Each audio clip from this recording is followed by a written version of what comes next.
Cinema நேயர்களுக்கு அன்பு வணக்கம். வெல்கம் டு ஏம்டி திரை. இளைஞர்களுடைய மனசுல ஹீரோவாக இடம் பிடித்துள்ள இளம் நடிகர்கள்ல ஒருவர் தான் கவின். லிப், டாடா போன்ற ஹிட் படங்களை கொடுத்த இவர் அதன் பின் நடித்த ஸ்டார், பிளடி பெக்கர், கிஸ் ஆகிய படங்கள் எதிர்பார்த்த அளவுக்கு வரவேற்பு கிடைக்கல அப்படின்னு தான் சொல்லணும். ஆனா கவினுடைய நடிப்பு வித்தியாசமான கதை தேர்வுக்கு பாராட்டுகள் குவிந்தன.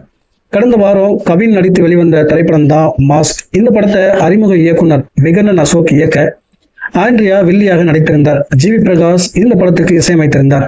இப்படம் வித்தியாசமான கதைக்களத்தை கொண்டிருந்தாலும் கலவையான விமர்சனத்தை பெற்றது. இந்த நிலையில 6 நாட்கள்ல மாஸ்க் படம் உலக அளவுல செய்துள்ள வசூல் குறித்து தகவல் வெளியா இருக்கு. அதன்படி மாஸ்க் படம் 6 நாட்கள்ல உலக அளவுல 7.2 கோடி வசூல் பண்ணிருக்கு.